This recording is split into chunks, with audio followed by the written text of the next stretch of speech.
علی بھائی، آج کا پہلا سوال ہے، اسی ویک 14 اپریل 2020 کو آپ کے استاد اور ممدوح ڈاکٹر اسرار احمد رحمہ اللہ تعالیٰ کی وفات کو 10 سال مکمل ہوئے، اور اس حوالے سے آپ کی آفیشیل یوٹیوب چینل اور آفیشیل فیس بک پیج سے ان کے جنازے اور دفنانے سے متعلق 28 منٹ دورانیے کی ایک ویڈیو بھی اپلوڈ کی گئی۔ اس ویڈیو کا مقصد کیا تھا، اور ڈاکٹر اسرار احمد رحمہ اللہ تعالیٰ سے متعلق آپ کے کیا ویوز ہیں؟ دیکھیں جی، ڈاکٹر اسرار صاحب رحمہ اللہ تعالیٰ میرے روحانی استادوں میں سے ایک استاد ہیں۔ ویسے تو بے شمار استاد ہیں، لیکن 5 ٹاپ آف دا لسٹ جنہیں میں اپنا استاد مانتا ہوں، اور 5 کے 5 سے میری ملاقات بھی ثابت ہے، سند بھی اس کی پوری ہے۔ تدلیس نہیں کرتا، بلکہ حدثنا اور اخبرنا کے ساتھ۔ اس میں سب سے پہلے نمبر کے اوپر غلام مسعود سعیدی صاحب رحمہ اللہ تعالیٰ اہل حدیث تھے، بچپن میں اہل حدیث گھرانے میں پیدا ہوئے، لیکن اپنی ینگ ایج میں بریلوی ہو گئے، اور پھر ایسے بریلوی بنے کہ بریلویوں میں پھر ان کے پائے کا کوئی محدث نہیں تھا۔ مفتی منیب الرحمان صاحب جو رویت ہلال کمیٹی کے چیئرمین ہیں، ان کے مدرسے میں وہ وفات تک شیخ الحدیث رہے۔ ان سے میری 2 دفعہ ملاقات ہوئی، بڑی ڈیٹیل۔ انہوں نے شرح صحیح مسلم لکھ کے امت پہ احسان کیا۔ دوسری پرسنالٹی پیر نصیر الدین نصیر صاحب کی رحمہ اللہ تعالیٰ، ان سے بھی 2007 کے اینڈ پہ آلموسٹ ملاقات ہوئی تھی۔ ان کی کتابوں سے بھی کافی زیادہ عقائد کی اصلاح ہوئی۔ اور تیسرے استاد شیخ زبیلی زئی رحمہ اللہ تعالیٰ، ان سے تو بہت کچھ حاصل کیا۔ ان سے تو کئی ایک ملاقات، بلکہ ان کی کئی ویڈیوز بھی میں نے ہی ریکارڈ کی ویب کیم کے ذریعے، کوسچن آنسر سیشنز کی۔ چوتھے استاد مولانا اسحاق صاحب رحمہ اللہ تعالیٰ فیصل آباد والے، جن سے میرا ڈیٹیل انٹرویو بھی ریکارڈڈ ہے یوٹیوب کے اوپر۔ ان سے ملاقات تو ایک ہی ہوئی، لیکن ان کے لیکچرز سے کافی زیادہ اکتساب کیا۔ اور 5ویں استاد ڈاکٹر اسرار صاحب رحمہ اللہ تعالیٰ، 14 اپریل 2010 کو ان کی ڈیتھ ہوئی۔ جنازے پہ بھی میں الحمدللہ حاضر تھا۔ حد نگاہ تک جنازہ ہوا، اور اس وقت انہوں نے رینڈملی اس کی ویڈیو بنا لی، اور اس ویڈیو کو اپلوڈ کرنا کوئی خاص مقصد نہیں تھا۔ اس وقت ایک یادگار کے طور پہ انہوں نے رکھ لی۔ وہ تو جب ان کو بعد میں پتہ چلا کہ ڈاکٹر اسرار صاحب کی میت کی زیارت نہیں کروائی گئی تھی عوام الناس کو، وجہ یہ ہے کہ عصر کے بعد آلموسٹ مغرب کے ٹائم بھی ہونے والا ہی تھا، جتنا رش تھا، تو مغرب سے تھوڑی دیر پہلے ہی وہ جنازہ ہوا۔ جنازے کے بعد اگر میت کا چہرہ دکھایا جاتا تو عشاء کے بعد تک بھی لوگ فارغ نہ ہوتے، اتنے لوگ تھے۔ بڑے بڑے علماء بھی شریک تھے، ان میں سے اب کئی لوگ فوت ہو چکے ہیں۔ قاضی حسین احمد صاحب، مولانا سمیع الحق صاحب، یہ وہ لوگ تھے جو پہلی لائن میں تھے، اب بھی دنیا میں نہیں رہے، رحمہم اللہ اجمعین۔ تو انہوں نے زیارت نہیں کروائی، ایمبولینس میں رکھ کے لے گئے دفنانے کے لیے۔ یہ تو بعد میں پھر بات کھلی کہ جی زیارت اس لیے نہیں کروائی گی کہ چہرہ ہی بگڑ گیا تھا۔ پاکستان کے کلچر کے اندر جب تک کوئی بڑی شخصیت زندہ ہوتی ہے نا، تو اس پہ کبھی قادیانی ہونے کا الزام لگائیں گے، کبھی یہود و نصارہ سے فنڈنگ کا الزام لگائیں گے، کبھی الزام لگائیں گے کسی مدرسے سے نہیں پڑھا ہوا، اور مدرسے سے پڑھا ہو تو کہتے ہیں یہ گمراہ ہے، اور اس کے بعد پھر یہ بھی الزام لگا دیتے ہیں کہ جی اس کے مقاصد کچھ اور ہیں، یہ کوئی نیا فرقہ بنانے آیا ہے۔ کبھی کہہ دیں گے اس کا استاد کوئی نہیں ہے، اور اس سے بھی بڑھ جائیں گے تو کہیں گے کہ یہ تو عنقریب دعویٰ نبوت کر دے گا، اور کبھی یہ کہہ دیں گے یہ تو مہدی ہونے کا دعویٰ کر دے گا۔ اچھا، وہ زندگی میں ان سارے فتنوں سے بچ کے جب موت کے منہ میں چلا جاتا ہے تو اب تو وہ یہ نہیں کہہ سکتے۔ حالانکہ ہونا چاہیے کہ اس وقت پھر یہ لوگ کہیں کہ ہم لوگ جھوٹ بولتے تھے، ہمارے سارے علماء کذاب تھے اور جھوٹے تھے جنہوں نے کہا یہ مہدی ہونے کا دعویٰ کرے گا، اور ساروں کے اوپر لعنت پڑی ہے یہ جھوٹ بولنے کی وجہ سے۔ تو بغیر مہدی ہونے کا دعویٰ کیے اور نبوت کا دعویٰ کیے مودودی صاحب بھی چلے گئے دنیا سے، ڈاکٹر اسرار صاحب بھی چلے گئے، تو کم از کم اب اتنی جرت ہونی چاہیے کہ اپنے ان علماء کے اوپر لعنتیں بھیجے جنہوں نے یہ جھوٹ بولے تھے، کیونکہ قرآن میں تو ہے لعنت اللہ علی الکاذبین، جھوٹوں پہ اللہ کی لعنت ہے۔ تو اتنا پھر حوصلہ ہونا چاہیے، بلکہ ان لوگوں کو خود ویڈیو پہ آ کے اپنا رجوع ریکارڈ کروانا چاہیے، یا پھر یہ کہہ دیں کہ ہم رجوع تو نہیں ریکارڈ کروانا چاہتے اور ہم اعلانیہ کہتے ہیں کہ ہم لعنتی لوگ ہیں، ہماری شکلیں پہچان لو، تاکہ آنے والے جو علماء ہیں نا ان کو بھی تم پہچان سکو۔ تو ایسا خیر ہوتا نہیں ہے۔ تو جب وہ فوت ہو جاتا ہے کوئی اس طرح کا بندہ، پھر وہ کہتے ہیں چہرہ بگڑ گیا تھا۔ ایکسیڈنٹ میں مر جائے تو وہ کہتے ہیں جی اللہ کی سزا ملی ہے، ایئر کریش میں مر جائے تو کہتے ہیں سزا ملی ہے، کہ یہ ایک بہانے۔ تو ڈاکٹر اسرار صاحب کی تو نیچرل ڈیتھ ہوئی ہے، چلتے پھرتے اللہ تعالیٰ نے ان کو اٹھایا، کوئی خاص بیمار بھی نہیں ہوئے۔ تو یہ جب بعد میں بات مشہور ہوئی تو پھر ان کے بیٹوں نے کہا کہ وہ تو ویڈیو ہم نے بنائی ہوئی تھی، چڑھانی نہیں تھی کیونکہ شخصیت پرستی نہیں کرنی چاہیے، لیکن اب یہ مجبوری بن گئی ہے۔ ایون شیخ زبیر صاحب کی تو تصویریں کھینچی کی میت کے اوپر، کیونکہ اہل حدیث کو تو پتہ تھا کہ یہ ہمارے اوپر سب سے پہلا اٹیک یہ ہونا ہے، تو انہوں نے تو اسی وقت ان کی تصویریں کھینچ کے نیٹ پہ چڑھا دی، دفنانے سے بھی پہلے، کہ تاکہ کوئی یہ بہانہ نہ کرے۔ حالانکہ میں کہتا ہوں چہرہ بگڑ بھی جائے یہ کوئی نشانی نہیں ہے۔ اب مجھے بتائیں کہ جو صحابہ کرام طاعون کے مرض میں مرے ہیں تو ان کے جسم پہ پھوڑے نہیں نکلے ہوں گے؟ سعد ابن جو تھے ابو عبیدہ ابن جرح فاتح شام جنگ یرموک میں، ان کی وفات تو طاعون کے مرض میں ہوئی ہے۔ معاذ ابن جبل کی طاعون کے مرض میں ہوئی ہے۔ یزید ابن ابی سفیان کی موت جو ہے وہ طاعون کے مرض میں ہوئی ہے۔ تینوں صحابی ہیں، تو ہم کیا کہیں گے نعوذ باللہ وہ جو ہے وہ ان کے اوپر کوئی عذاب آ گیا تھا؟ ایسا نہیں ہے۔ تو پھر انہوں نے مجبوراً ویڈیو اپلوڈ کی تاکہ لوگ دیکھ لیں جی ہاں جی اب کوئی اور معنی بنانا ہے تو۔ بلکہ مجھے تو یہاں تک یعنی ان کے گھر والوں سے یہ خبر پتہ چلی ڈاکٹر اسرار صاحب کے، کہ ہمیں یہ بڑا فل خطرہ تھا اس بات کا کہ ڈاکٹر صاحب کے چہرہ دکھانے کے دوران ان پہ اٹیک کر کے ان کے جسم کو مسخ کرنے کی بھی کوشش کی جائے گی، کچھ ایسے شر انگیز لوگ بھی اس میں شامل تھے۔ اور یہاں تک نہیں بلکہ وہ کہتے ہیں ہم نے آلموسٹ 2 ہفتے تک ڈاکٹر اسرار صاحب کی قبر پہ 24 گھنٹے پہرا دیا ہے مختلف شفٹوں کے اندر۔ یہ بھی خطرہ تھا کہ انہیں قبر سے نکال کے کوئی نقصان پہنچانے کی کوشش نہ کرے۔ یہ ہے جناب اسلام کا قلعہ پاکستان۔ میں دعوے سے کہتا ہوں کہ آپ اس طرح کے کسی بندے کو یورپ اور امریکہ میں دفنا دینا تو وہاں پہ کوئی سو کالڈ عاشق رسول اور عاشق صحابہ اور عاشق اہل بیت اور عاشق اولیاء نہیں پیدا ہوگا۔ یہ سارے اتنے ہی واڑ آئے نے، جس طرح مزار بھی سارے اتنے ہی آ گئے نا، یہ بھی سارے اتنے ہی آ گئے۔ یہ ہماری گراوٹ کا لیول ہے۔ پر اب 2020 ہے اور اسی ویک کے اندر 14 اپریل 2020 کو 10th اینیورسری آپ سمجھ لیں، اس اعتبار سے ان کو فوت ہو چکے ہیں۔ تو ہم اس موقع پہ یہی کہیں گے کہ انا للہ و انا الیہ راجعون، اللہم اجرنی فی مصیبتی و اخلف لی خیرا منہا۔ اور اللہ سے دعا کریں گے کہ اللہ تعالیٰ ان کے گناہوں سے درگزر فرمائے، اور جو انہوں نے اسلام کے لیے خدمات پیش کی اخلاص کے ساتھ ان نیک کاموں کا انہیں اجر عطا فرمائے، اور صدقہ جاریہ تو ان کا انشاءاللہ ہمیشہ کے لیے ویڈیوز کی فارم میں ہے۔ پرانے بزرگ مرتے تھے تو مر ہی جاتے تھے، اب تو نہ کوئی بزرگ مرتا ہے اور نہ کوئی نا بزرگ مرتا ہے، کیونکہ ویڈیوز میں تو زندہ ہی رہتا ہے اپنی تعلیمات کے اندر۔ مجھے تو آج بھی ڈاکٹر صاحب کے بارے میں پتہ ہی نہیں لگتا کہ وہ فوت ہوئے ہیں یا زندہ ہیں۔ ویڈیو میں دیکھ رہے ہوتے ہیں ان کا آئی کانٹیکٹ، ان کا بولنے کا انداز، ان کی آواز کا اتار چڑھاؤ، ان کے ہاتھوں کے اشارے، وہ تو لگتا ہے سامنے بیٹھ کے آپ دیکھ رہے ہیں۔ تو یہ اس میڈیا کی برکت ہے، اللہ کا شکر ہے۔ تو ہم ان کے لیے دعا گو ہیں، اللہ تعالیٰ ان کے لیے آسانیاں فرمائے آخرت کی زندگی میں، نبی علیہ السلام کا قیامت والے دن جو ہے وہ ساتھ نصیب فرمائے، حوض کوثر پہ مشروب نصیب فرمائے، آپ علیہ السلام کے مبارک جھنڈے تلے جگہ عطا فرمائے، اور جنت الفردوس میں اپنے محبوب صلی اللہ علیہ وآلہ وسلم کا پڑوس عطا فرمائے، اور یہ تمام دعائیں ہم تمام مسلمانوں کے حق میں قبول و منظور فرمائے، آمین ثم آمین۔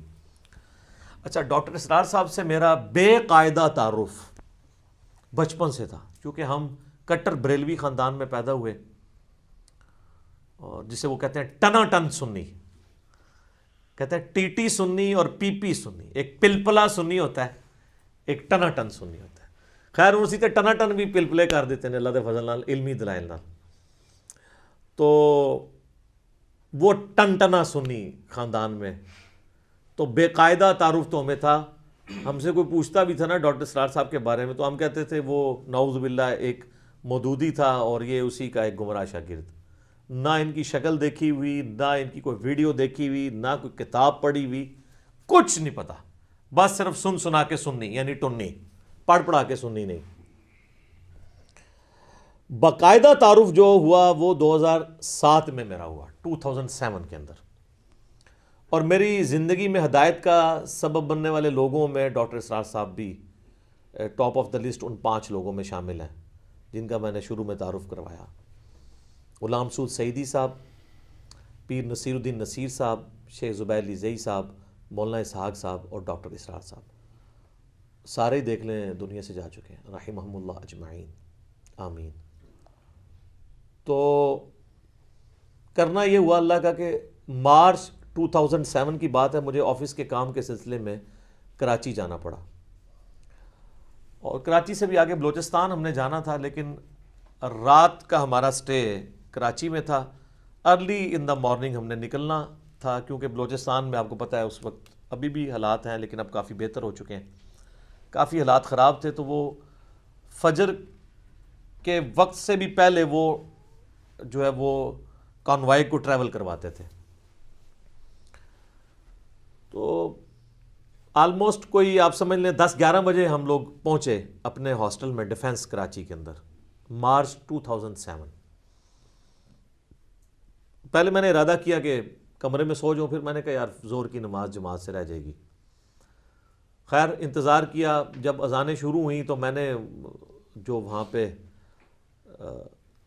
چوکیدار تھا اس سے پوچھا کہ مسجد ہے قریب. اب مجھے کوئی ڈاکٹر اسرار صاحب کو نہ میں نے دیکھا ہوا ہے، نہ ڈاکٹر اسرار صاحب کا کوئی اس طرح کا باقاعدہ تعارف ہے. بے قاعدہ تعارف تو آپ کو میں نے بتا دیا کیا تھا. تو اس نے کہا جی یہاں سے کوئی 15 منٹ کی واک کے اوپر مسجد ہے. راستہ اس نے بتایا لیکن پھر بھی پوچھ کے ہی جانا پڑا کہ یہ گلیاں مڑنی پڑی. تو الٹیمیٹلی خیر میں مسجد میں پہنچنے میں کامیاب ہو گیا. بہت بڑی مسجد. جب پہنچا تو جماعت مکمل ہو چکی تھی. اب میری عادت ہے کہ میں جماعت کے بغیر نماز نہیں پڑھتا. میں وضو خانے پہ کھڑا ہو گیا، کچھ لوگ وضو کر رہے تھے، میں نے کہا کہ جی ہم جماعت کروا لیتے ہیں. انہوں نے کہا جی ٹھیک ہے کروا لیتے ہیں. تو جماعت کے ساتھ نماز پڑھی. بعد میں میں سوچنا شروع ہو گیا کہ یہ کسی مولوی نے آ کے ڈانٹا نہیں ہے تو لگتا ہے یہ بریلویوں کی مسجد ہے یا اہل حدیث کی ہے، کیونکہ دیوبندیوں نے تو ایک اپنا خود ساختہ فارمولہ بنایا ہوا ہے. پھر میں جب مسجد کے اندر گیا تو مسجد بہت بڑی مسجد. یہ وہی مسجد ہے جس کے اندر ڈاکٹر اسرار صاحب نے 1998 میں بیان القرآن ریکارڈ کروایا تھا کراچی ڈیفنس کی. لیکن مجھے نہیں پتا تھا کیڑا بیان القرآن تھے، بلکہ کیڑا قرآن. پھر میں عرض کیوں نہ کروں کہ مرنے سے پہلے اے مسلمان کر لے اس پہ غور، کتابوں کا خدا اور ہے، بابوں کا خدا اور. ہم تو بابوں کے خدا کو مانتے تھے، کتابیں، وحی، ریویلڈ نالج، یہ چیزیں کہاں پتہ تھی، بس ایک روایتی دین پہ چل رہے تھے. تو میں نے کہا یار یہ یہاں پہ کچھ ایسا لکھا بھی نہیں ہوا جس سے میں سونگ لوں، کیونکہ سونگنے کی حص تو ہماری بہت زیادہ ہوتی تھی کہ اگر یہ لکھا ہوگا تو یہ فرقے کی مسجد ہوگی، یہ لکھا ہوگا تو یہ ہوگی. کچھ بھی نظر نہیں آ رہا تھا. یہ تو مجھے کنفرم ہو گیا کہ یہ ہماری مسجد نہیں ہے، یعنی بریلویوں کی نہیں ہے. لیکن میں نے کہا اگر بریلویوں کی نہیں ہے تو یہ جتنے لوگ یہاں نماز پڑھ رہے ہیں یہ بھی سارے حنفی طریقے پہ پڑھ رہے ہیں، تو اگر یہ دیوبندیوں کی مسجد ہے تو دیوبندی تو جماعتیں نہیں دوسری کرانے دیتے. میں نے پھر کسی سے ہمت کر کے پوچھا جی کس فرقے کی مسجد ہے؟ انہوں نے کہا جی کسی فرقے کی نہیں ہے مسجد. ہم نے تو سوچا بھی تھا کہ فرقہ بھی نہیں ہوتا. میں نے کہا یہ کیسے ہو سکتا ہے؟ تو انہوں نے کہا نہیں یہ قرآن اکیڈمی ہے، ادھر کوئی بھی آ کے نماز پڑھ سکتا ہے، کوئی ایسا مسئلہ نہیں ہے. خیر میں نے کہا جی کوئی ادھر کوئی لائبریری، کوئی مولوی، کوئی حضرت صاحب چلو ہم ملیں، کیونکہ مجھے بھی جب شام تک ٹائم گزارنا تھا نا، سینگ پھنسانے کا تو ہمیں شروع سے اللہ کے فضل سے شوق تھا. تو انہوں نے کہا جی نیچے ایک بنی ہوئی ہے لائبریری ٹائپ مکتبہ بھی ہے، وہاں آپ چلے جائیں۔ وہاں جب میں نیچے گیا نا تو میں نے دیکھا اچھا آفس بنا ہوا ہے جناب، سی ڈیز رکھی ہوئی ہیں، کتابیں۔ وہ میں نے جب کتاب اٹھائی نا تو ڈاکٹر اسرار صاحب کا نام لکھا۔ اوہ میں نے کہا یہ اس مردود کی مسجد ہے، یہ ظاہر ہم تو اس میں مردود ہی سمجھتے تھے، نعوذ باللہ۔ تو میں نے کہا اچھا یہ ہے وہ۔ خیر میں نے کتابیں دیکھنی شروع کی، پھر سی ڈیز بھی دیکھی، ان دنوں سی ڈیز چلتی تھی۔ وہاں میں نے ایک سی ڈی دیکھی قرآن اور اقبال، ڈاکٹر اقبال کے اقبال ڈے پہ، یعنی 9 نومبر کے دن ڈاکٹر صاحب نے ایک کوئی 40-50 منٹ کی گفتگو کی تھی، وہ یوٹیوب پہ آپ کو مل جائے گی۔ قرآن اور اقبال لکھیں یوٹیوب پہ، ہم نے بھی اپنے آفیشیل چینل سے اسے اپلوڈ کیا ہوا ہے کئی سال پہلے۔ سر وہ سننے والا لیکچر ہے۔ اچھا مجھے تو نہیں پتا تھا کہ ڈاکٹر اقبال کو ڈاکٹر اسرار صاحب اپنا مرشد مانتے ہیں۔ ڈاکٹر اسرار صاحب ہمیشہ یہ کہتے تھے میرے 2 مرشد ہیں، مولانا مودودی اور ڈاکٹر اقبال۔ ہمیں تو نہیں پتا تھا۔ میں نے جو سی ڈی لی نا تو اس نیت سے لی کہ شاید اس میں ڈاکٹر اقبال کے خلاف کچھ بولا ہوگا، تو میں نے کہا میں دیکھتا ہوں یہ اقبال کو کیوں کہہ رہا ہے، کیونکہ اقبال تو ساری جگہ فٹ ہو جاتا ہے، ان کے ہر طرح کے اشعار ہیں، صوفیوں کو بھی فٹ ہو جاتے ہیں، مجاہدین کو بھی فٹ ہو جاتے ہیں، سنی کو بھی فٹ ہو جاتے ہیں، شیعہ کو بھی فٹ ہو جاتے ہیں۔ خیر وہ سی ڈی جب میں نے لگا کے سنی، اس میں ڈاکٹر اسرار صاحب نے ڈاکٹر اقبال کے شعروں کی روشنی میں یہ بتایا کہ مسلمانوں کی پستی کی واحد وجہ قرآن سے دوری ہے۔ جواب شکوہ کا وہ شعر، وہ زمانے میں معزز تھے مسلمان ہو کر اور تم خوار ہوئے تارک قرآن ہو کر، یہ صحیح مسلم میں حدیث ہے سیدنا عمر فاروق رضی اللہ تعالیٰ عنہ وعلیہ السلام سے، کہ نبی علیہ السلام نے فرمایا کہ اللہ تعالیٰ اس کتاب کی وجہ سے قوموں کو عروج دے گا اور اس کتاب کی وجہ سے قوموں کو زوال دے گا۔ اسی کی ٹرانسلیشن ڈاکٹر اقبال نے کی ہے، وہ زمانے میں معزز تھے مسلمان ہو کر اور تم خوار ہوئے تارک قرآن ہو کر، یعنی ہمارے اسلاف صحابہ تابعین تبع تابعین اہل بیت رضی اللہ عنہم اجمعین وعلیہم السلام اجمعین قرآن کو فالو کرنے کی وجہ سے کامیاب ہوئے، اور بعد میں آنے والے لوگ قرآن کو چھوڑ کر گمراہ ہوئے اور ذلیل و خوار ہوئے دنیا میں۔ اس کی وجہ سے میرا یعنی شغف اس طرف زیادہ ہوا کہ میں ڈاکٹر اسرار صاحب کو اور سنوں۔ ان دنوں ہم کیو ٹی وی بھی دیکھا کرتے تھے۔ کیو ٹی وی بھی آپ کو پتہ ہے پیورلی ایک بریلوی چینل ہے، اور اس وقت اس پہ اتنا غلبہ نہیں تھا۔ ڈاکٹر اسرار صاحب کا بیان القرآن جو اسی ڈیفنس کی مسجد میں 1998 میں ریکارڈ ہوا تھا، یعنی میرے وہاں پہ جانے سے آلموسٹ سمجھ لیں 9 سال پہلے، میں تو 2007 میں گیا۔ تو وہ بیان القرآن کیو ٹی وی پہ آن پیمنٹ تنظیم اسلامی والے چلاتے تھے، ڈاکٹر ذاکر نائک کے بھی چلتے تھے لیکچرز ان دنوں میں۔ اس وقت یہ کھل کے سامنے نہیں آئے تھے کہ یہ ایک فرقے کو سپورٹ کر رہے ہیں، پارشلی تو ہمیں تو پتہ تھا۔ تو ڈاکٹر اسرار صاحب کا بیان القرآن ہم نے اس پہ کیو ٹی وی پہ سننا شروع کیا، تو بڑا دل اس طرف مائل ہوا۔ پھر مجھے کہیں سے اس کی سافٹ کاپی بھی مل گئی، فلیش میں لائے، ہم نے ریگولرلی اس کے سننا شروع کیا۔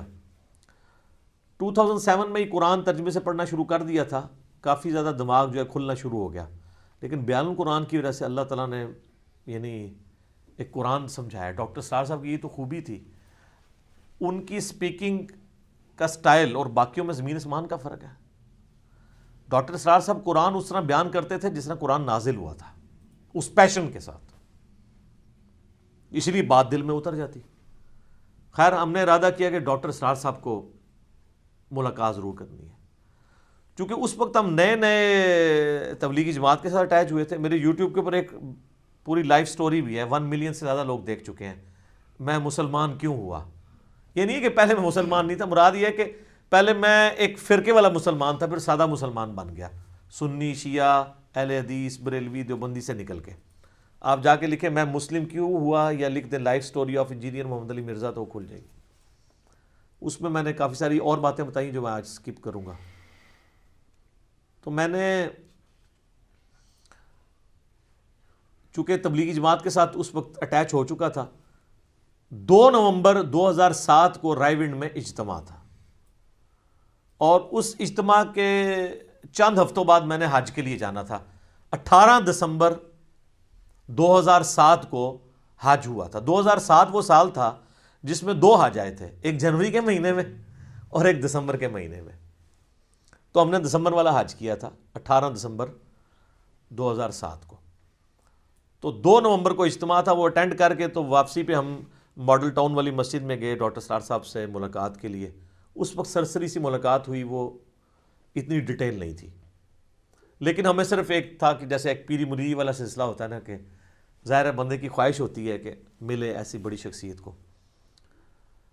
تو مجھے یاد ہے میں نے اس وقت ڈاکٹر صاحب سے ایک بات کی، میں نے کہا ڈاکٹر صاحب آپ کی وجہ سے اللہ نے ہمیں ہدایت دی ہے. تو ڈاکٹر صاحب کہنے لگے کہ اللہ کا شکر ادا کریں کہ آپ کو اللہ تعالیٰ نے قرآن کی توحید تک پہنچا دیا ہے، آپ پہ شکر واجب ہو چکا ہے. اچھا، پھر خیر میں حج پہ چلا گیا. حج سے واپسی پہ 2008 کے اوائل میں نے بخاری مسلم تو خیر پہلے پڑھے تھے، ابو داؤد ترمذی نسائی ابن ماجہ بھی پڑھ لی، اور اسی دوران پھر شیخ زبیر علی زئی صاحب سے میری ملاقات ہوئی 28 مئی 2008 کو. پھر میں نے ارادہ کیا کہ ہم پھر سے کچھ آفس کے کولیگ، سارے انجینئرز ہی تھے، جا کے ملیں ڈاکٹر صاحب سے. پھر ای میل کے اوپر ان کے جو تھے اسسٹنٹ، ان سے ٹائم لیا، وہ بھی اب فوت ہو چکے ہیں رحمہ اللہ تعالی. تو بلکہ ابھی آخری دفعہ جب میں غامدی صاحب کو ملنے گیا ہوں تو میں ڈاکٹر اسرار صاحب کے کمرے میں بھی گیا، جہاں جہاں ان سے ملاقات ہوئی تھی وہ ساری جگہ دوبارہ سے دیکھی. ایک بندہ ریکال کرتا ہے سارے. پھر ان کی قبر پہ بھی ہم گئے، وہاں جا کے بھی دعا کی. قبر بالکل سادہ کچی قبر بنی ہوئی ہے، چھوٹی سی، اس کے اوپر ایک تختی ہے، وہ بھی سادہ سی، کوئی اس طریقے سے نہیں. اس پہ لکھا ہے داعیہ قرآن اسرار احمد، کوئی رحمت اللہ علیہ، کوئی اگے پیچھے کچھ بھی نہیں. ٹھیک ہے جی، میں سمجھتا ہوں یہ ان کی کامیابی ہے کہ ان کی قبر کو سجدہ گاہ نہیں بنایا گیا، الحمدللہ. تو وہ ٹائم لیا تو 13 جون 2008 کو پھر ہماری ملاقات طے ہوئی، جمعے کے دن. وہ ڈیٹیلڈ 2 گھنٹے کی ملاقات تھی، جمعے کی نماز کے بعد. جمعہ ڈاکٹر صاحب کے ساتھ پڑھا، عصر کی نماز ڈاکٹر صاحب کے ساتھ پڑھی، مغرب کی پڑھی، پھر ہم نے مغرب کے ساتھ عشاء جمع کر لی کیونکہ ہم سفر پہ تھے. تو ہم ڈائریکٹ اسلام آباد سے گئے تھے موٹر وے کے تھرو، اور واپس پھر ہم نے آنا تھا اسلام آباد ہی. تو وہ 2 گھنٹے کی ملاقات میں پہلے تو ہم نے یہ کیا، ہم کیمرہ ساتھ لے کے گئے تھے کہ وہ گفتگو ریکارڈ کریں گے ایک آنر کے طور پہ، کچھ شرارت بازی کے لیے نہیں. یہاں پہ لوگ آ جاتے ہیں چھپ چھپا کے کیمرے لے کے، وہ شرارت کے لیے آتے ہیں. ہم شرارت کے لیے نہیں گئے تھے. ہم نے جا کے کیمرہ ان کے ٹیبل پہ رکھا اور کہا کہ جی ہم آپ سے جو باتیں کریں گے ہم نے اس کو ویڈیو میں ریکارڈنگ میں لے کے آنا ہے. تو ڈاکٹر صاحب نے کہا ٹھیک ہے ریکارڈ کر لیں، لیکن یہ بات یاد رکھیے گا پھر میں ریکارڈنگ میں کھل کے نہیں بولوں گا. ظاہر ہے وہ پھر پبلک ڈائنامکس ہی کچھ اور ہوتی ہے، لوگ نہیں ایکسیپٹ کر رہے ہوتے. اور میں کہا جی باڑ میں کیا کیمرہ، ہم نہیں ریکارڈنگ کرتے، آپ ہم سے کھل ڈل کے بات کریں جو آپ نے اپنی زندگی میں لرن کیا ہے. حالانکہ اس وقت میں نے یہ سوچا بھی نہیں تھا کہ آج 13 جون 2008 ہے اور 13 جون 2010 ڈاکٹر اسرار صاحب کی زندگی میں نہیں آئے گی، کیونکہ وہ 14 اپریل 2010 کو فوت ہو گئے. خیر کافی ساری باتیں ہوئیں، میں ساری باتیں تو کیمرے پہ نہیں کر سکتا. کچھ چیدہ چیدہ باتیں جو 2-4 مجھے یاد ہیں وہ میں آپ کو بتا دیتا ہوں.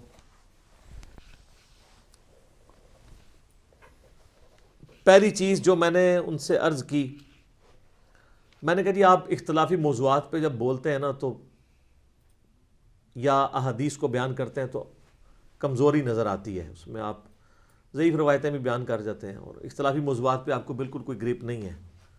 آپ اشری تھانوی کو بھی رحمۃ اللہ علیہ کہہ رہے ہوتے ہیں، حالانکہ ان سے تو گستاخانہ عبارتیں بھی ثابت ہیں. تو وہ کہتے ہیں مجھے نہیں پتہ.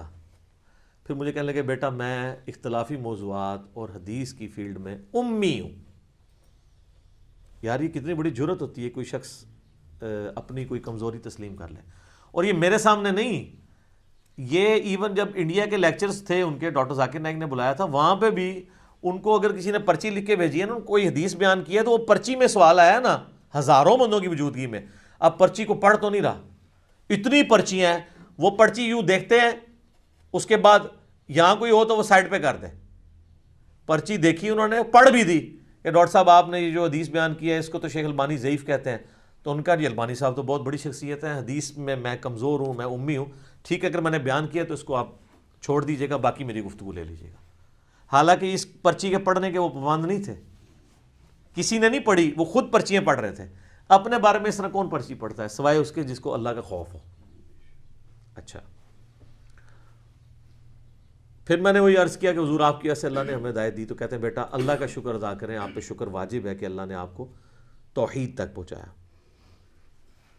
پھر میں نے کہا جی آپ تمام مکاتب فکر میں سے کس مکتب فکر کو، یہ لفظ ہوتا ہے مکتب، ویسے ہم کہتے ہیں مکتبہ فکر، مکتبہ تو کہتے ہیں وہ بک سٹال والی دکان کو، یہ مکتب ہے، مکتب کی کرامت تھی یہ وہ مکتب، اس کی جمع جو ہے وہ مکاتب فکر.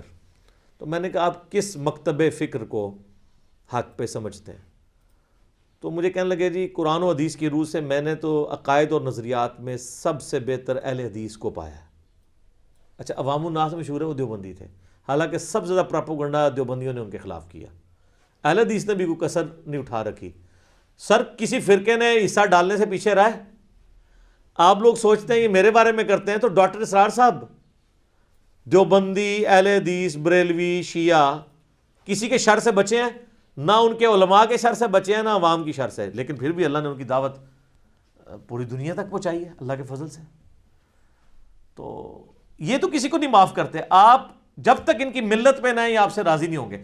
طارق جمیل صاحب نے حدیث متواتر من کنت مولاہ فہذا علی مولاہ بیان کی ہے سنیوں کی کتاب سے، لوگ خلاف ہو گئے کہ اس نے حدیث کیوں بیان کر دی ہے. حالانکہ طارق جمیل صاحب کی جتنی بڑی پرسنالٹی ہے، اتنی بڑی پرسنالٹی ہے کہ وہ تو خود دیوبند اور تبلیغی جماعت سے بھی بڑی پرسنالٹی ہے ان کی. دیوبند چھوٹا رہ گیا ہے، تبلیغی جماعت بھی چھوٹی رہ گئی ہے ان کی شخصیت کے آگے، لیکن نہیں معاف کیا انہوں نے. تو یہ لوگ اللہ معافی دے، ان کی روش یہود و نصارہ والی جو قرآن میں آتا ہے نا، یہ اس وقت تک راضی نہیں ہوں گے جب تک ان کی ملت میں نہ آ جاؤ. خود مجھے طارق جمیل صاحب کہتے ہیں یار دیکھو ان کی حالت یہ ہے کہ 100 باتوں میں ان سے اتفاق کرو، ایک میں اختلاف کرو، وہ 100 کو چھوڑ کے ایک کے اوپر پکڑ کے تو فارغ کر دیتے ہیں بندے کو. تو میں نے کہا تو ہم اس لیے تو یہ نعرہ لگا رہے ہیں کیا کہ نہ میں وہابی، نہ میں بابی، میں ہوں مسلم علمی کتابی. نہ ہم سو کالڈ وہابی ہیں، نہ ہم بابوں کا دفاع کرنے والے بابی، ہم علمی کتابی مسلم. میں نے کہا چھوڑے، دفاع کریں ان کو کون پوچھتا ہے. تو ڈاکٹر اسرار صاحب رحمہ اللہ تعالی نے یہ کہا کہ اہل حدیث بہتر ہے، اور پھر مجھے کہنے لگے لیکن ان میں ایک کمزوری ہے، ان کی ایک آنکھ بند ہے. ایسے مجھے آج تک یاد ہے انہوں نے. اچھا، وہ جو جس طرح آپ مجھے بھی آبزرو کرتے ہیں نا، میں نارمل گفتگو میں بھی اسی طرح بولتا ہوں جیسے تقریر کے انداز میں اب آپ لوگوں سے گفتگو کر رہا ہوں. تو ڈاکٹر اسرار صاحب بھی اس طرح تھے، حالانکہ ہم سامنے 3 لوگ بیٹھے ہوئے تھے، ہاں 3 تھے. تو وہ گفتگو اسی طرح کر رہے تھے جیسے ہزاروں کا مجمع بیٹھا ہے، آواز بھی اسی طرح اونچی، ٹھیک ہے. تو مزہ بھی تبھی آتا ہے، مجھے تو سٹائل اچھا لگتا ہے. اور سر یہ سنت سٹائل ہے، اس کو برا نہ مانے. صحیح مسلم میں 2005 نمبر حدیث ہے انٹرنیشنل نمبرنگ کے مطابق، جو کنٹینیوس نمبرنگ ہے اسلام 360 کی، کہ جابر بن عبداللہ کہتے ہیں، اور یہ حدیث روایت کی ہے امام محمد باقر بن علی بن حسین، یعنی حضرت حسین کے پوتے امام باقر نے انہوں نے روایت کی ہے جابر بن عبداللہ سے، اور امام باقر سے آگے روایت کیا ہے امام جعفر صادق نے کہ نبی علیہ السلام جب بھی کبھی تقریر کرتے تو آپ کی آواز بلند ہو جاتی، آنکھیں سرخ ہو جاتی، اور غصے میں اضافہ ہو جاتا، جیسے کوئی جرنیل اپنی فوج کو تیار کر رہا ہو. یہ نبی علیہ السلام کا سٹائل ہے. اور پھر آپ کہتے ہیں میں اور قیامت اس طرح ساتھ بھیجے گئے جیسے یہ 2 انگلیاں، یعنی اب میرے بعد قیامت ہی آئے گی، کوئی اور پیغمبر نہیں آئے گا. تو یہ ڈاکٹر اسرار صاحب کا سٹائل جو ہے وہ سنت کے مطابق ہے الحمدللہ. کہتے ہیں ان کی ایک آنکھ بند ہے روحانیت والی، یعنی وہ ظواہر کے اوپر زیادہ توجہ دیتے ہیں کہ رفع الیدین اس طرح کرنا ہے تو ہاتھ یہاں باندھنے ہیں. جو دین کی روح ہے، جو اندر تڑپ ہے دین کے حوالے سے، وہ کمزوری وہ ہمیں نظر آتی ہے. آپ دیکھ لیں گے کہ تبلیغی سرگرمیوں میں ایون بریلوی بھی ان کو پیچھے چھوڑ گئے ہیں. دیوبندیوں تو پہلے ہی چھوڑا ہوا تھا، بریلوی بھی پیچھے چھوڑ چکے ہیں. کوئی وہ نہیں ہے تبلیغ والا درد کہ لوگوں کو نمازی بنایا یہ ہے. ہاں اپنے اس فرقے کی پروموشن والا سلسلہ ان کا رہتا ہے, وہ بھی خیر اخلاص کے ساتھ ہے, میں اس کے اوپر کوئی تان نہیں کر رہا, لیکن وہ روحانیت والی چیز کمزوری لیک کرتی ہے. تو میں نے کہا جی آپ مقلد ہیں؟ تو ان کا نہیں, میں تو کوئی مقلد نہیں ہوں, کتاب و سنت کو فالو کرنا چاہیے. تو میں نے کہا آپ نماز رفع الیدین سے پڑھتے ہیں؟ کہتے ہیں کبھی رفع الیدین سے پڑھتا ہوں کبھی بغیر. میں نے کہا کیوں؟ کہتے ہیں کہ چونکہ اکثریت یہاں پہ حنفیوں کی ہے تو میں ان کے دل میں ذرا ان کے تلیف قلب کے لیے کہ میرے قریب ہو جائیں تو میں کبھی کبھار رفع الیدین چھوڑ بھی دیتا ہوں. ویسے آپ ان کی مسجد میں چلے جائیں تو آپ کو لگے گا آپ کسی اہل حدیث مسجد میں گئے. اکثریت رفع الیدین والے ملیں گے اور آمین تو اونچی ہوگی, لیکن کوئی کسی کو نہیں دیکھے گا بغیر آمین والا, اونچی آمین والا آہستہ آمین والے کو نہیں دیکھے گا, آہستہ والا اونچی کو نہیں. یہ انہوں نے ایک پاکستان میں یہ دو ہی ایسی جماعتیں ہیں, ایک جماعت اسلامی اور ایک تنظیم اسلامی, کہ ان کی مسجدوں میں آپ کو یہ تعصب نظر نہیں آئے گا اس حوالے سے. یا پھر اس کے بعد آپ اگر مکتب فکر میں آئیں تو اہل حدیث اور شیعہ کے اندر یہ ٹالرنس ہے, دیوبند بریلوی میں بہت کم ٹالرنس ہے اس حوالے سے. تو کہتے ہیں میں چھوڑ دیتا ہوں. میں نے کہا جی جب آپ خود مان رہے ہیں کہ کتاب و سنت کے قریب اہل حدیث ہیں تو پھر آپ فالو کیا کریں, آپ کیوں حنفیت کو فالو کریں؟ کہتے ہیں میں حنفیت کو نہیں فالو کرتا, امام حنیفہ کی جو فقہی چیزیں ہیں میں ان کی ریگارڈ کرتا ہوں, وہ تو ہم بھی کہتے ہیں کئی معاملات میں ہم ان کو سمجھتے ہیں کہ ان کا پوائنٹ آف ویو بہت اچھا ہے. کہتے ہیں کہ جی میں جو ہوں فقہ حنفی کے بارے میں ایک ہی جملہ بولوں گا, یہ اجمی فقہ ہے. عربی جو ہے نا وہ تو وہاں پہ آپ کو حنفی نہیں نظر آئیں گے, کیونکہ وہ لوگ عربی ہیں, وہ ڈائریکٹ کتابیں پڑھ لیتے ہیں. یہ ڈاکٹر سرار صاحب کے الفاظ ہیں کہ فقہ حنفی اجمی ہے, یعنی یہ جہل اندھی جنہوں نے قرآن حدیث نہیں پڑھا. خیر اب ڈاکٹر صاحب زندہ ہوتے تو ہم کہتے ہیں کہ آپ دیکھیں آپ کے جانے کے بعد ہماری اس پلیٹ فارم کی برکت سے کتنی بہار آئی ہوئی ہے, یہاں بھی عربیت ہو گئی ہے ماشاءاللہ, اجمیت ختم ہونی شروع ہوگی یہاں کی الحمدللہ. تو یہ مجھے اس حوالے سے کچھ باتیں ان کی یاد تھیں. باقی میں نے 3 نمازیں ان کے ساتھ پڑھی ہیں, میرے ساتھ تو انہوں نے نماز رفع الیدین سے ہی پڑھی, کرسی پہ بیٹھ کے, رائٹ کارنر پہ وہ بیٹھا کرتے تھے مسجد کے. تو میں نے ساتھ جمعے کی نماز, اس کے بعد عصر کی بھی, مغرب کی بھی پڑھی. تو تقلید کا تو اب کوئی سوال ہی نہیں رہ گیا. پھر میں نے کہا جی یہ اہل حدیثوں نے آپ کے خلاف کافی زیادہ ایک مواد اکٹھا کیا ہے. جب ہم کہتے ہیں ڈاکٹر سرار صاحب توحید کا کام کر رہے ہیں تو وہ آپ کی توحید کو ماننے کے لیے تیار نہیں, وہ کہتے ہیں وہ تو وحدت الوجود ہی ہے. تو میں نے کہا آپ نے وہ جو منتخب نصاب کے اندر سورۃ الحدید کی تفسیر میں کچھ الفاظ ایسے استعمال کیے ہیں جس میں شائبہ ہوتا ہے. تو انہوں نے کہا جب میں اس کے شروع میں کہہ رہا ہوں کہ میں ہماؤست پینتھیزم, اللہ کے انسان میں حلول کر جانے کے عقیدے کو کفر سمجھتا ہوں, اس کے بعد اگر میں وحدت الوجود کی بات کر رہا ہوں تو پھر میری بات کو اسی پیرائے میں دیکھنا چاہیے. تو لیکن یہ لوگ نہیں ماننے کے لیے تیار ہوتے. کہتے ہیں میرے پاس آئے بھی تھے تو میں ان کے سامنے رکھی ہے. تو میں نے کہا ڈاکٹر صاحب آپ نا وحدت الوجود کا لفظ چھوڑ دیں, کیونکہ یہ نٹوریس ورڈ ہے, صوفیاء کی ہی اس کا کنسیپٹ لیا جاتا ہے اس میں. اگرچہ حلولیہ کو تو علی بن عثمان حجویری نے کشف المحجوب میں گمراہ فرقہ لکھا ہے, صوفی ہو کے بھی انہوں نے لکھا ہے کہ جو صوفیوں کے 2 گمراہ فرقے ہیں اس میں یہ بھی شامل ہے, اور باقی 10 جو صحیح ہیں ان کا بھی انہوں نے لکھا.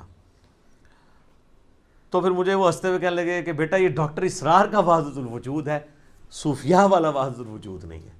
میں نے کہا ٹھیک ہے وہ تو ہو سکتا ہے, پھر آپ اگر آپ کہہ رہے ہیں اپنے ساتھ منسوب کر رہے ہیں وہ تو پھر ظاہر ہے کہ اب بندہ ایک تعویل کرتا ہے.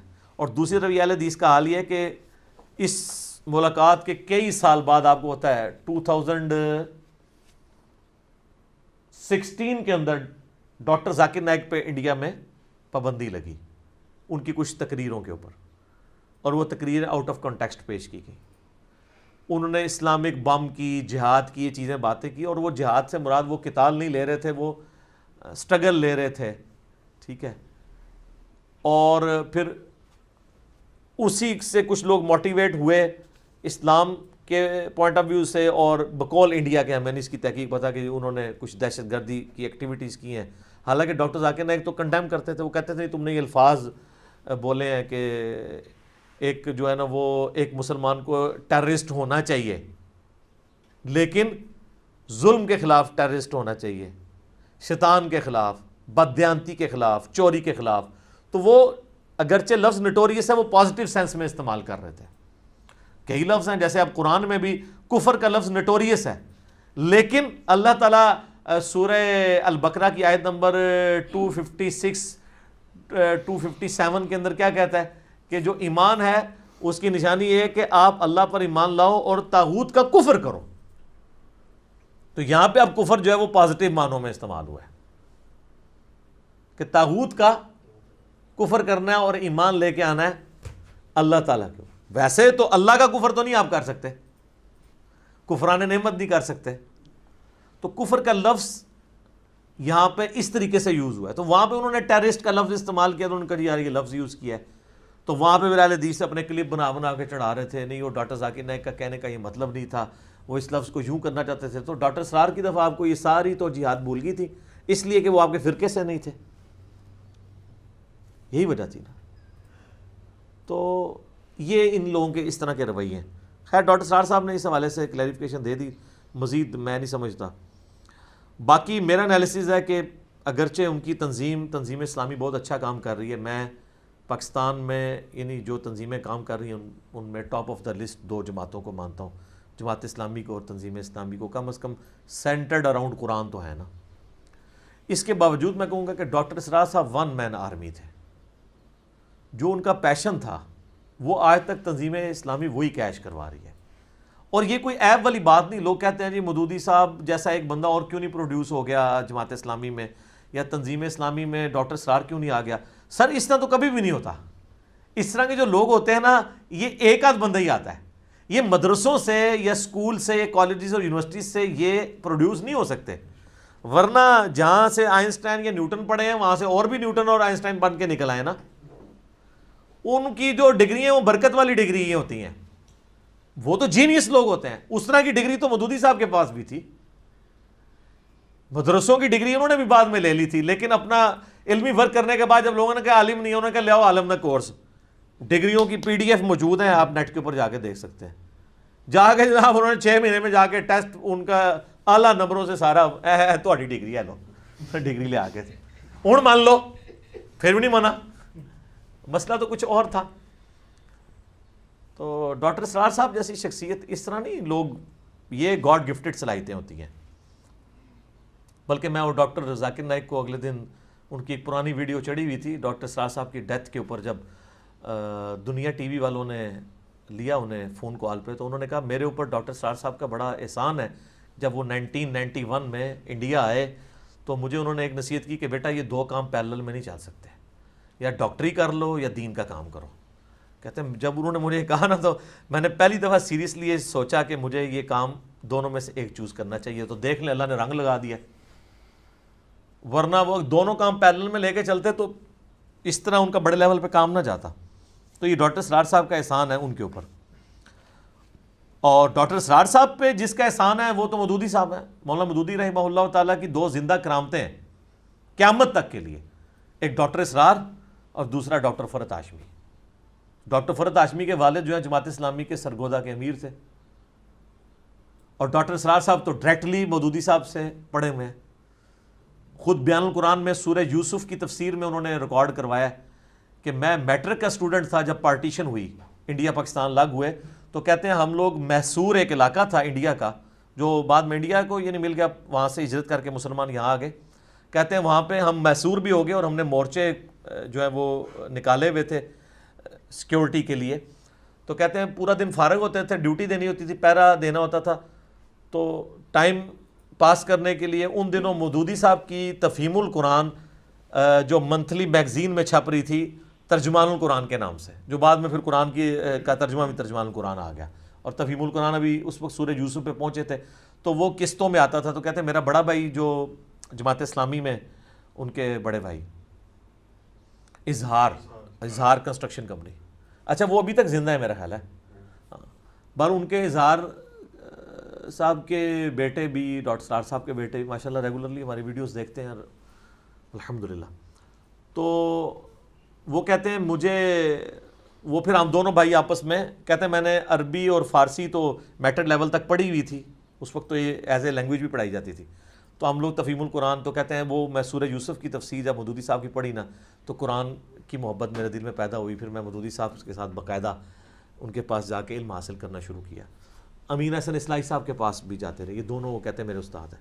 سر میں کہتا ہوں آپ بیان القرآن دیکھیں تو یہ دونوں کو جمع کریں نا، تدبر القرآن کو اور تفہیم القرآن کو، پریکٹیکلی تو وہ بیان القرآن ہے۔ تو ڈاکٹر اسرار صاحب نے 108 ویڈیوز 25 روزوں میں ریکارڈ کروائی ہیں، روزانہ آلموسٹ 4 گھنٹے، ایک گھنٹے کی 4 کلاسیں ریکارڈ کروا کے الحمدللہ۔ بٹ ڈاکٹر اسرار صاحب کی 3 کنٹریبیوشنز میں اینڈ پہ ذکر کروں گا۔ نمبر 1 بیان القرآن جو پیشن سے ریکارڈ ہوا ہے۔ مودودی صاحب کا تفہیم القرآن تو ریٹن میں تھا، تدبر القرآن امین احسن اصلاحی صاحب کا ریٹن میں تھا، اس کو پریکٹیکلی ویڈیو کے فارم میں بیان القرآن کے ذریعے ریکارڈنگ کروا کے ایک پڑھے لکھے انٹیلیجنشیا تک جس طریقے سے ڈاکٹر اسرار صاحب کی بات پہنچی ہے، کوئی کمیونیکیشن گیپ نہیں ہے۔ علماء کو سنے تو آپ کو سمجھ ہی نہیں آتی۔ پھر ڈاکٹر صاحب کا جو سٹائل تھا، واقعی جب بندہ قرآن سنتا ہے لگتا ہے قرآن اسی انداز میں نازل ہوا ہے، یہ ان کا سٹائل ہے۔ اور آپ یہ میرے اندر بھی کچھ رمق دیکھتے ہیں نا، یہ ڈاکٹر اسرار صاحب کی وجہ سے۔ انسان جو ہے نا وہ بعض اوقات جس کے ساتھ ایفیلیٹ ہوتا ہے نا تو وہ اس کا رنگ اس پہ چڑھنا شروع ہو جاتا ہے۔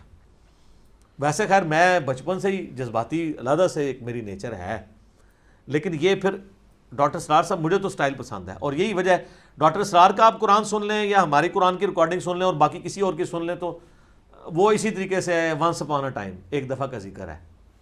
لیکن یہاں پہ کوئی ایک آیت، میرے ٹک ٹاک کے اوپر ہزاروں ویڈیوز آلموسٹ اس وقت چڑھ چکی ہیں، چند سیکنڈز کی ویڈیوز ہے، ایک دفعہ بندہ سنتا ہے نا ہل جاتا ہے وہ، کیوں؟ وہ پیشن کے ساتھ بیان ہو رہا ہوتا ہے۔ تو یہ سب سے بڑا کارنامہ ہے جو 1998 میں اسی ڈیفینس والی مسجد میں انہوں نے ریکارڈ کروایا تھا۔ دوسرا جہاد اور قتال، کوئی اور سپیکر نہیں ہے۔ مودودی صاحب نے تو الجہاد فی الاسلام لکھی اس زمانے میں جب سارے کے سارے مولوی انگریزوں کے زیر اثر جہاد سے بھاگ رہے اور منہ چھپاتے پھر رہے تھے اور کہتے تھے اسلام تو امن سے پھیلا ہے۔ یار رومن اور پرشین امپائر جو ہیں وہ یرموک اور قادسیہ میں طارق بی صاحب کی آڈیو ریکارڈنگ لگا کے گرائی گئی ہیں یا تلوار کے زور پہ؟ یہ تو نا آپ جھوٹ بولیں صرف انگریزوں کے ڈر کی وجہ سے۔ اس وقت مودودی صاحب نے الجہاد فی الاسلام لکھی اور ڈاکٹر اقبال زندہ تھے، انہوں نے جب وہ کتاب پڑھی انہوں نے کہا یہ مستقبل کا مسلمانوں کا تھنک ٹینک یہ بندہ ہے۔ حالانکہ اس وقت مودودی صاحب کی ہارڈلی عمر 22-23 سال تھی۔ بعد کا مودودی تو پھر کتنا بڑا مودودی ہوگا۔ تو اس چیز کو بیان القرآن میں جہاد اور قتال کے اسلام کا سمم بونم ہے، ہائیسٹ گڈ ایمینول کانٹ کی فلسفی میں یہ قتال ہے۔ یہ پیشن اگر دیکھا نا ہم نے سپیکرز میں تو صرف ڈاکٹر اسرار صاحب ہے، باقی لوگ تو یہ بات کرنا ہی چھوڑ گئے ہیں۔ کوئی بھی نہیں ڈرتے ہوئے بات ہی نہیں کرتا کہ کوئی آ کے جو ہے وہ نامعلوم افراد ہی اٹھا کے نہ لے جائیں جہاد اور قتال پہ بات، کیونکہ اس وقت پریکٹیکلی دہشت گرد تنظیموں کی وجہ سے جہاد بدنام بھی تو ہوا ہے، لیکن اس کا قطعاً یہ رزلٹ نہیں نکلنا چاہیے کہ آپ جہاد اور قتال پہ بات کرنا ہی چھوڑ دیں، کہ اوریجنل جہاد بھی، جہاد تو اسلام کا سمم بونم ہے جناب، اس کے بغیر تو یہ اسلام کی ریڑھ کی ہڈی ہے۔ تو یہ ڈاکٹر اسرار صاحب کو میں کریڈٹ دیتا ہوں۔ اور ڈاکٹر اسرار صاحب کے اپنے نظریات آپ نے اگر دیکھنے ہوں، ان کی زندگی کا پیشن دیکھنا ہو تو ایک دن جیو کے ساتھ سہیل وڑائٹ صاحب نے ریکارڈنگ کی تھی 2003-2004 کے اندر، وہ یوٹیوب پہ رکھی ہے۔ یوٹیوب پہ تو 2009 میں اپلوڈ ہوئی، اکتوبر میں، ریکارڈنگ وہ پہلے کی ہو چکی تھی۔ وہ کمال ہے، وہ 22 منٹ کی ہے ٹوٹل ریکارڈنگ، کیونکہ اشتہار کے بغیر انہوں نے اپلوڈ کی ہوئی ہے مختلف لوگوں نے۔ آپ لکھیں ایک دن جیو کے ساتھ ڈاکٹر اسرار، کمال، آپ کو مزہ آئے گا وہ دیکھ کے۔ اور جس طرح انہوں نے انٹرویو کیا پلس ڈاکٹر اسرار صاحب کی سادگی، وہی 60s کا فرنیچر، قرآن کالج کا چھوٹا سا کمرہ جس میں میاں بیوی زندگی گزار رہے ہیں۔ یعنی اگر وہ کہتے تھے نا کہ علماء دنیا کے کتے نہ بنے، تو واقعی ڈاکٹر اسرار صاحب نے اپنی لائف سے ثابت کیا کہ انہوں نے دنیا کو 3 طلاقیں دی ہوئی تھی، اور 4 تکبیریں بلکہ 5 تکبیریں بھی صحیح مسلم میں ثابت ہیں، وہ پڑھ کے دفنایا ہوا تھا۔ تو جو قرآن کا اسٹوڈنٹ ہے ظاہر ہے وہ دنیا پرستی کی مذمت، قرآن میں عقیدہ توحید کے بعد سب سے زیادہ جس چیز کو ایمفسائز کیا گیا نا وہ دنیا کی محبت ہے، کہ اس سے بچ جاؤ۔